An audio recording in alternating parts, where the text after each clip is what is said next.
Okay, everyone, our next project is going to be a box project, and this is going to be assemblage um, and a reliquary or a reliquary. And the main thing that's going on here is that everything that we're going to be doing, our project that we're going to be making is going to be kind of inside of a box. It's going to be a little bit like a diorama, but not necessarily. I want us to get a little bit more creative than just thinking about very generalized dioramas type projects that you may have done in the past.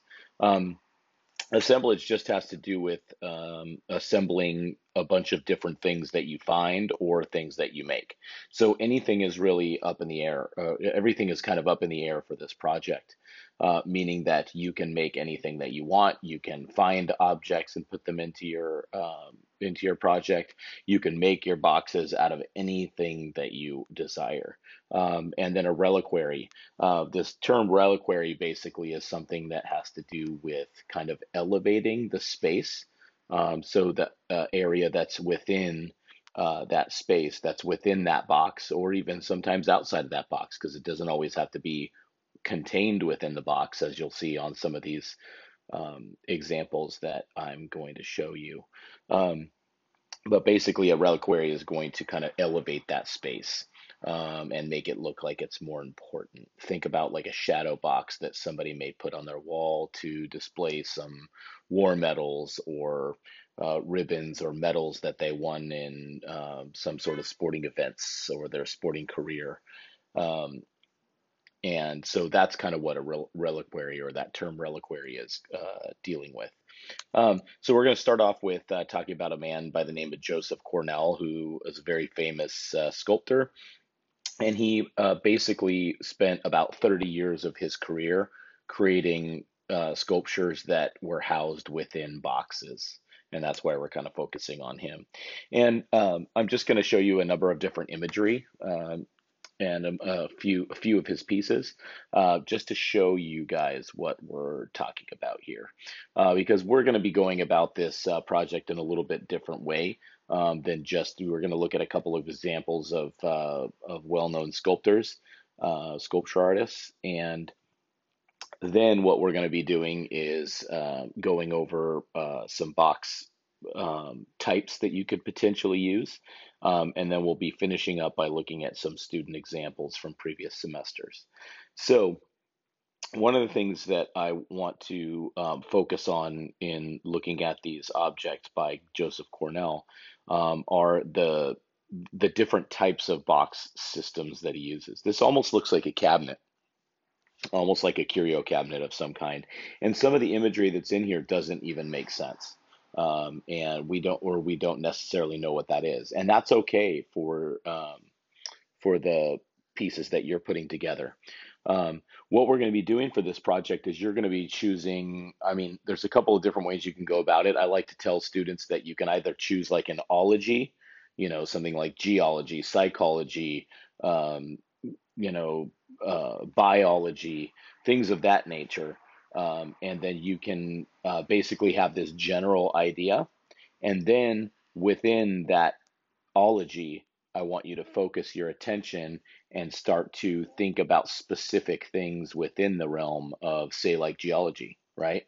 Um, it's not going to work if your choice is geology and you just decide to go find a bunch of rocks and throw them into a box and call it a day. That's not very creative. Okay, so maybe we think about geology, and then after thinking about geology, we focus in on one of the aspects of geology. Maybe it has to do something with earthquakes. And then within earthquakes, maybe we choose a specific earthquake that happened. Maybe it has some sort of significant impact to us as the maker. Um, and then we go from there, right? So if we did something like that, we could choose objects and maybe even have broken objects. And you could take this image that we're looking at here of Joseph Cornell's work and say make it look like an earthquake actually happened and there's some rubble that's around, some pieces of concrete, broken pieces of glass. Maybe those glasses that are there, one of them is tilted over and is missing a portion of it, or it's in a pile. The objects that are up top, essentially, that are hanging, let's say that they're like light fixtures or something. Maybe that light fixture is fallen. And so basically taking this idea of an ology, but then focusing in on that ology and getting kind of tunnel vision and looking at something specific, not just a general statement. Okay.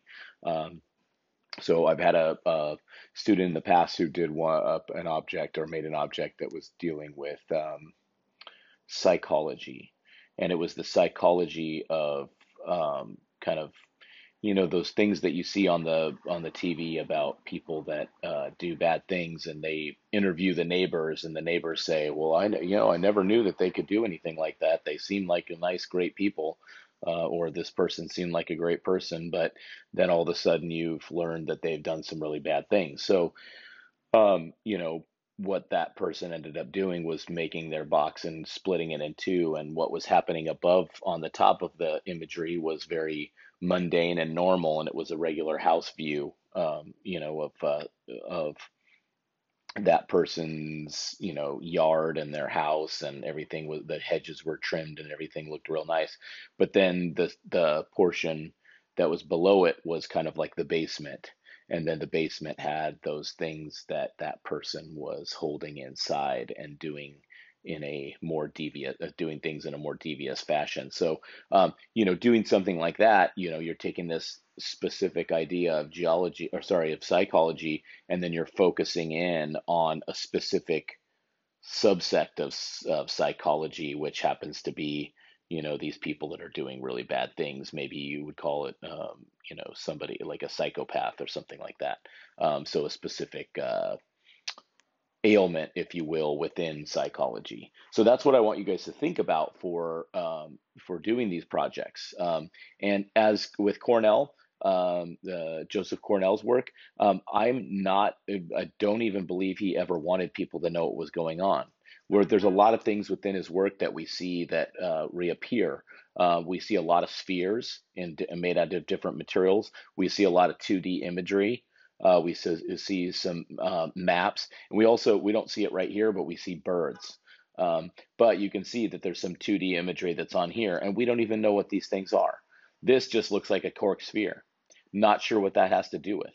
But then I'm not sure, because we can't really even get close enough to this to see what this is and to read what the writing is that's back behind there. And all of this is symbolism that's kind of poking into, giving people a view of, or an idea of what this work may be about. And sometimes artists don't want you to know what their work is about, or specifically, and maybe they choose that imagery so that they can try and get you to think. And that's something that's okay to do. So if we're a little bit vague in our descriptions using our visual elements, then that's something that's okay. All right. But then sometimes people want to be a little bit more kind of in your face, and they want you to understand what it is that they're doing. So just different kind of schools of thought on that. So this is one example of one of Cornell's pieces. We've got a few of them to look at here. Here's another one. We see that map making a resurgence. We also see these circles. Instead of spheres this time, we're seeing circles. And then this is a multi-compartment box, right? So there's many, many things that are here for people to be able to look through. And if I remember right, these little objects that are down here, they're kind of like eyepieces that end up kind of zeroing in and focusing in on specific things within those areas. And this is a hinged box. We'll talk about this in box types when we get to them. Here's a piece that we start to see where the bird comes into play. So we have this two-dimensional image of a bird rather than a three-dimensional depiction of the bird. Why is that? Does it matter? Right? So I want you guys to think about that, and think about, using 2D imagery and 3D imagery, and sometimes being able to use something like 2D imagery that where it maybe should be 3D imagery. Sometimes that can be really interesting to look at. Here we have a three-dimensional branch that's in here. This is a found object. And then a two-dimensional depiction of that bird, or image of that bird. Okay, so again, we start to see cork show up. Instead of being spheres, it's here again. So these are things that meant something to him in his work. Here's another object Cornell object. All of these that we're looking at until we get to the next artist are made from Cornell. And this time we don't get the imagery of the bird, but we have the imagery of a nest, right? And there's eggs that are inside of that nest. And then we see objects that are here that are stacked up, these boxes. And then some vague imagery here of fish, and some other things. Who knows what they are? And then maybe if we were to look a little bit deeper into this and read what it is that's written on here, this can actually potentially give us a glimpse. So the clues aren't there for us to be able to read right away and just get an instant idea and say, oh, this is this, right? It's not, and some artists want that to happen. They want it to, like I said, they want it to be in your face and they want you to get the idea right away. And then others want you to look around and spend a little bit more time viewing their object. So I think what Cornell was trying to do within this series of boxes that he had done over the course of about 30 years is what he liked to do is give some visual clues, but then also leave it up to the viewer to kind of get an idea as to what these objects were about. Using interesting imagery, using specific color schemes, and kind of getting you to stop and spend some time looking at the inside of the box and maybe reading what it is that it said, because the idea of what this is, people look at this and are like, well, why? Why would you make this? And what does it mean? Well, what it means is maybe what it means to you. And maybe you have to spend some time as the viewer really coming in here and looking and reading what it is that all this stuff says to end up getting an idea as to why this imagery is then used in this space. And that's an okay thing to do. Here's another one. Again, we see that 2D imagery of the bird, but then 3D or found object of the branch. We see the sphere showing back up. So vague imagery, some writing, lots of different things that are going on here. Multi-compartments, again, he was big into multi-compartments, but you don't have to be. That's not anything that's required for the project. And then finally, we see here, this is the last image of the Cornell stuff, a little bit more on the monochromatic side, really light colors, really, rather than the other ones that we saw before, kind of had a vintage feel to them. This one doesn't have that same vintage feel, other than we see these vintage clock faces that are repeated. Again, using repetition, and um,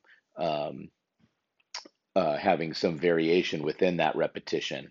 You see when you're looking at all of these, they're all formulated in the same way. But then over here, this one's turned up to where the lower portion is now up here on the left. This one right here is just slightly askew. So different ways of having some sort of variation within that repetition.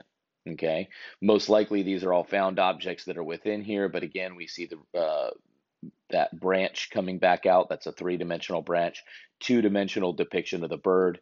And, just not even sure, I can't even tell from this image what's happening down here. A lot of what Cornell did was inside of wooden boxes. You do not have to do wooden boxes. We're going to talk about the materials that we can use, because basically it's open completely. Now we're going to look at a little bit more contemporary sculptor. His name is Jeffrey Valence. He's actually local. He does a lot of religious imagery within the work that he creates. And so one thing that's interesting about this is he's taking this idea of the frame or the shadow box that you might find in a church, essentially, that's elevating some of those items. But he's really going into it and choosing an edge here that looks like a very ornate frame that might be around a picture. But one thing that's really interesting about this that's different from Cornell is that Jeffrey is taking the idea of the box, and then he's kind of changing it up and turning it into a new shape, right? This is not a shape that we typically see as a picture frame. And then these are likely found objects that were painted to make it look more ornate, knobs essentially that are down on the bottom to, pick this up off the ground. This is not meant to go on the wall. And then again, a found object that's here on the left.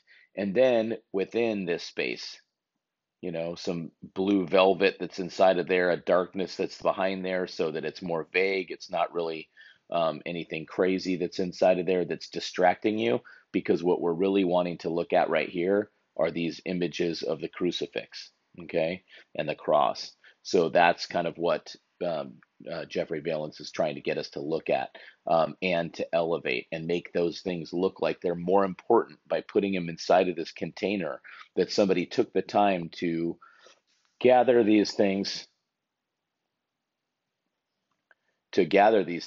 and really, kind of show them off and say these are things that are really important. Another different kind of idea, kind of taking this idea of almost like a, I don't know, freestanding cabinet, um, and then adding some imagery inside of it. Lots of pins that are back behind there.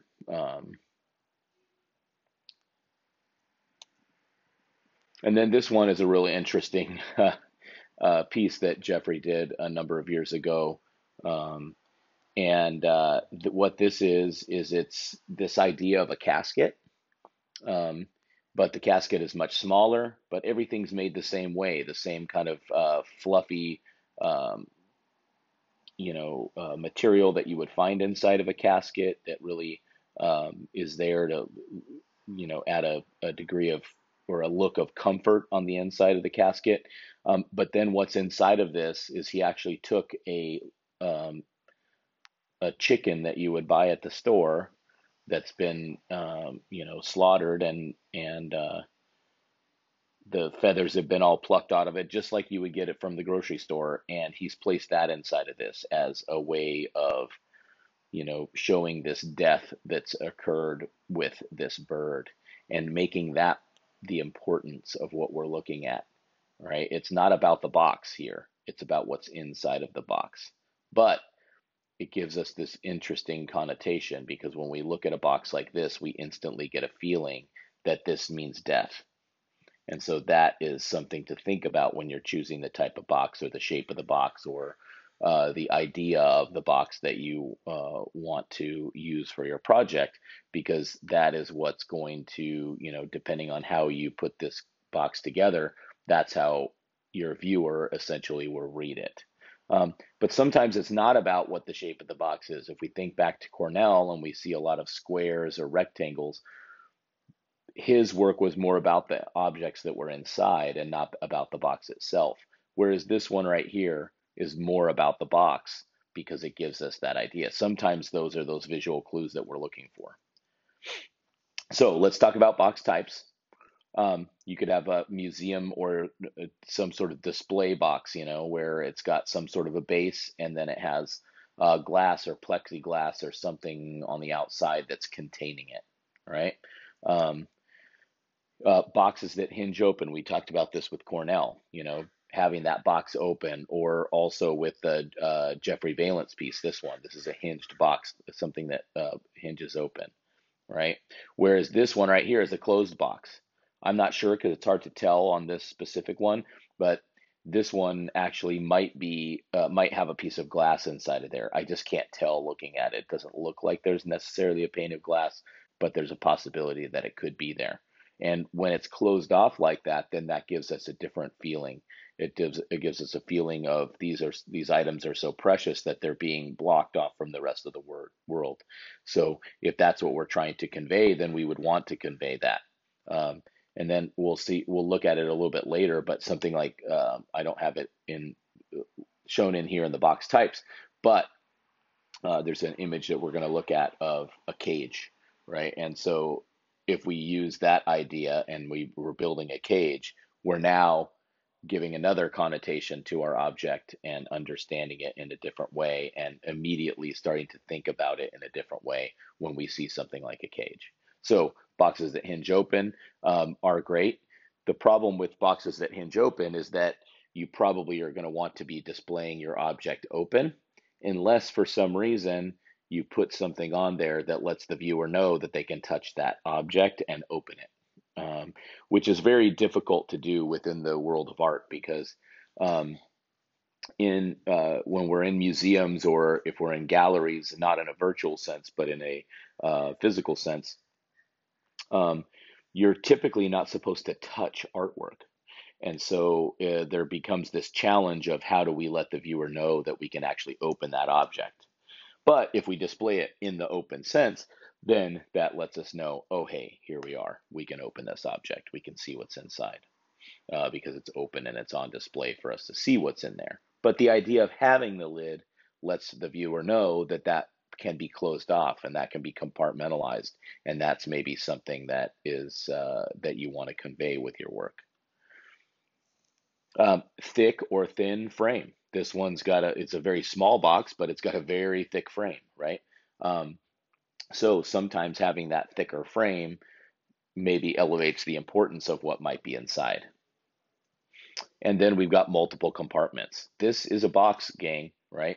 This is not just a, this is like a some sort of an art box or uh, something of that nature. But then there's other things that are inside of there that are not typical to our, opening up like a tackle box or something like that, right?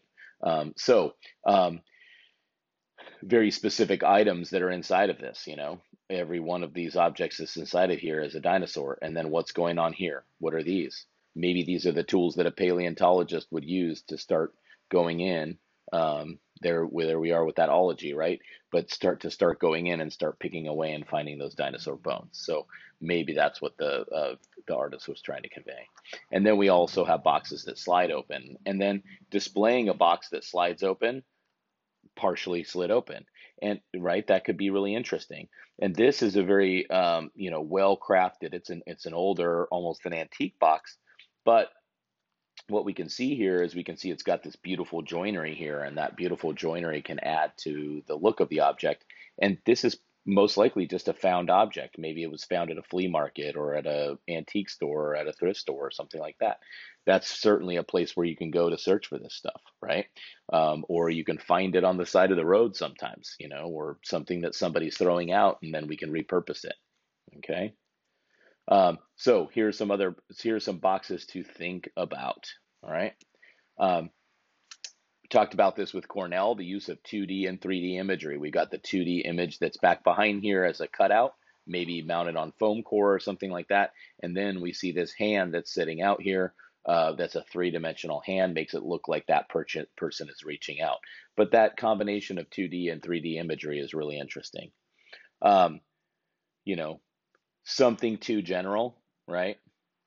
This is just about blues. So we take this blue baby, we put a symbol on it that says I love blues, and then we see a heart here, a key, just kind of random things that are here that, and then we see all these names of blues artists. Okay.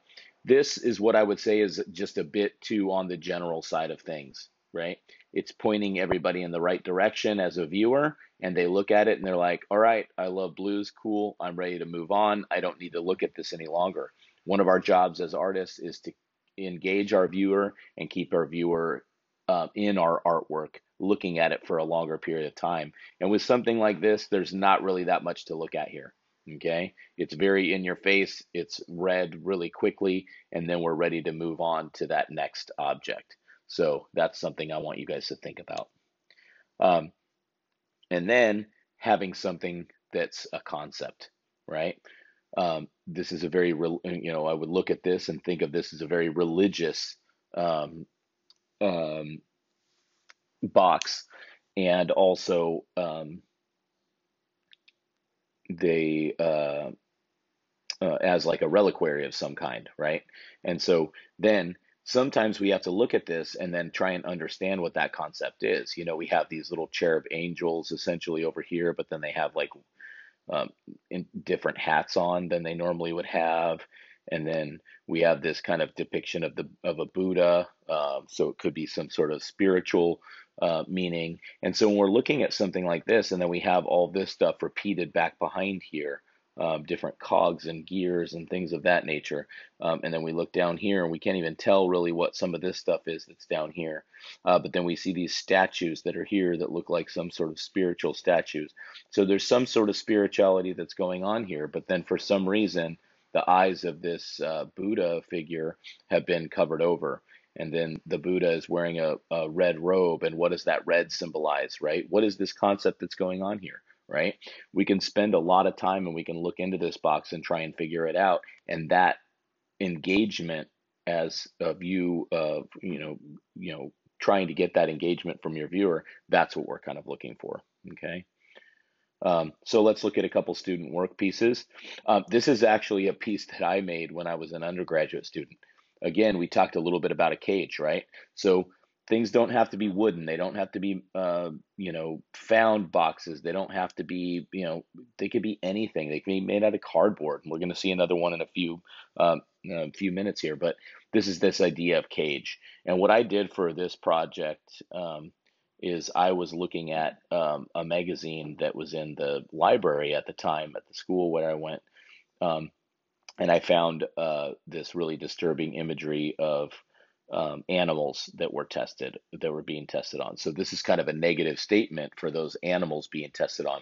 So naturally, when we want to show off or want to show something inside of a box, and we think about these animals, right? So thinking about your concept and what it is that you want to have and what is your ology and what is that tunnel vision that you're going to have. So I could say that this ology is my is biology, but then the portion of biology is that I'm making this negative statement on animal testing.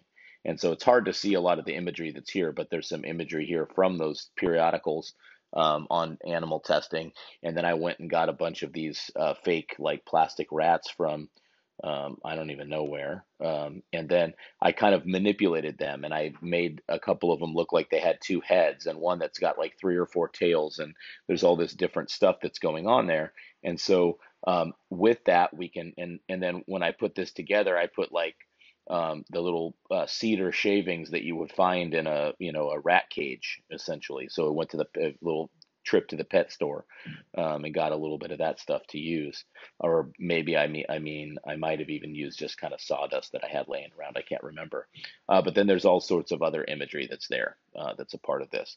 But I immediately thought about this box being a cage, and so sometimes what you don't want to do is just find your box and then try and create your object inside of or your idea or concept inside of it. What would probably be best is for you to come up with your concept and then think about what box would work best for that concept, right? Here's another kind of view of this. Sorry, photography back when I was an undergrad was not the greatest. We didn't even have cameras that showed us what our work was going to look like. We had to take a picture and then wait until we took that picture to the drugstore to get it developed so we knew whether or not we got a good image of our pieces. But anyways, lots of imagery that's here about the kind of nasty things that they do to animals when they're being tested on. So another concept there. And then this one's free hanging. It hangs from the center. Okay. Another view there. We can see all those rats that are in there very crammed inside of their cages. Here's a student piece. This one, the student decided to make their piece using lumber, which is an option if you have the means of doing that kind of work at your house. This, interestingly enough, and I didn't even take a look at this much before doing this, but this was in response to the swine flu pandemic that happened. Um, oh gosh, I don't even know when that was. I'd have to look back. But anyways, this was a reaction to that. This student used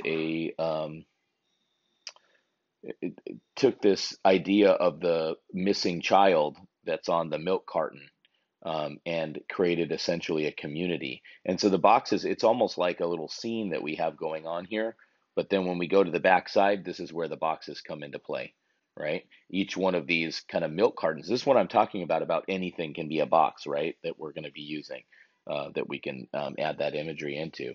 And so then these are different things that this person found that were related. These are all magazine the front pages of magazines of people and different stuff that where there were missing children or kids that had been kidnapped.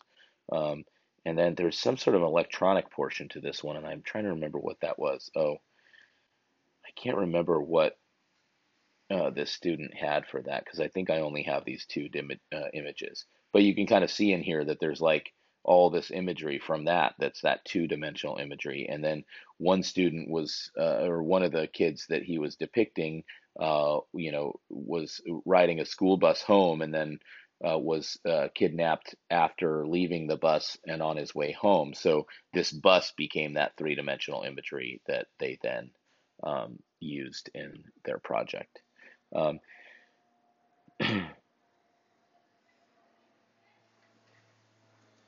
so this one is about graphology, which has to do with writing, if I remember right, or being able to tell the like handwriting, recognizing different people's handwriting.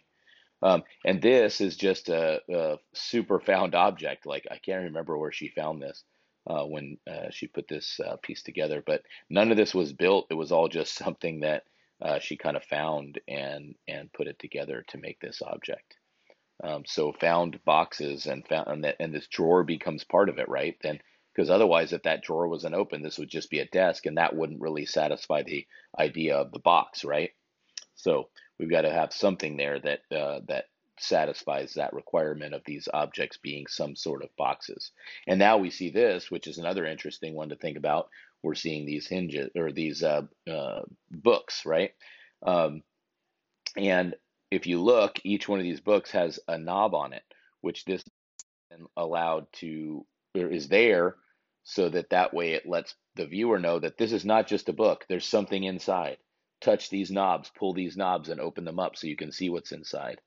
And then what ends up happening is you open up these books, which are very, life's greatest treasure, with a young child and a kitty on the top. We've got inspiring hymns, and I can't read what this one says here on the side, um, but they're you know not what we would assume that we would find inside of these, which is kind of a depiction of fetishes. So interesting. We've got this two-dimensional work that gives a description of that fetish. Then we have a couple fetishes that are, depicted within inside of those books. So that's an interesting concept to go from. This student went, kind of wild and was really interested in woodworking. So spent a lot of time getting this stuff. But you've got these numbers that are associated with different things, pull knobs and hinges, and as you open up each one of these, it lets you know some information. And off the top of my head, because it's been such a long time, I can't remember what this one was all about. Um, but seeing this image right here, I believe that it has something to do with alcoholism. Also, we've got a wine glass, wine glasses and wine cup here. So that's most likely what was kind of happening within side of this box.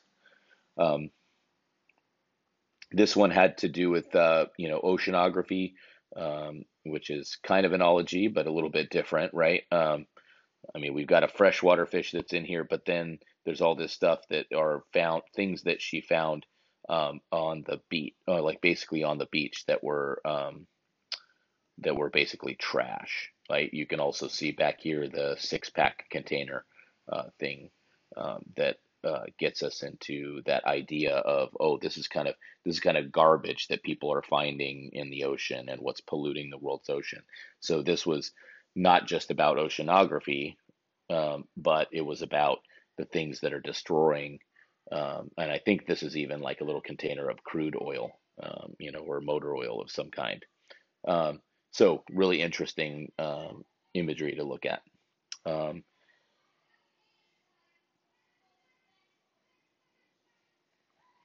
don't remember a lot about this one. It'd take me a minute to kind of look into it. But we do have some images of airplane and travel. Yeah, it has to do with air travel essentially, or air powers because we got propellers and we've got airplanes, and we've got books that are in there that have to do with that. And then we have these interesting, this is just an interesting use of something like yarn or string to give us a back, because this is not that doesn't have a flat back on the back of it that stops people from seeing through it. And this is kind of interesting. The box doesn't have to have a certain number of sides. We can be able to get right through it, right? And so that's kind of what we're looking at here. Now we'll zoom past a few more of these. Found lumber that's inside of there, mixed with some other objects to give the viewer an idea of what this may be about. Another cage, like we talked about before. This has to do with fugitives. The use of a mirror to be able to see things that may be hidden within a box. That could be interesting. This one is all about surfing. Maybe this is a little bit too general, or maybe it's not just about surfing, but about riding waves, because we don't just see a surfboard here. We also see a flipper, which surfers are not using. That's more for, bodyboarders or body surfers. So, maybe a little bit on the general side for this one as well. Simple stuff, like simplicity is okay. Think about those Cornell boxes. Think about that single chicken inside of Jeffrey Valence's object. Here again, we have an open box that has something going on. This one actually had a motor in it, and this thing spun. And this is a depiction of basically DNA, like that double helix. So the box doesn't have to contain everything. Things can be coming out of the box as well. That could be something interesting. The use of broken mirror or broken glass. You could see how it reflects on everything in a strange way. That could be really interesting to look at. All right, that is it for the presentation. I'm going to put up a version of this PowerPoint, so if you guys need to kind of go in and take a look at things on your own, I'll have the PowerPoint itself up there. But please let me know if you have any questions. The first part of this will be written in the description or in the instructions of this module. But basically what we're going to be doing is we are going to be getting our kind of ology and our plan together, and thinking about we're going to be making a plan for this. Essentially, we're not just going to immediately start making. All right, we're going to need to make a plan for this. We're going to find out what our ology is. We're going to get our tunnel vision. We're going to do a little write-up about it in a discussion. And then we're going to open that discussion up for other students to add any sort of information in there for things that you maybe want to think about. And so we'll go from there, and then we're going to start working on this project, this next project, this box project. Awesome. Have a great day.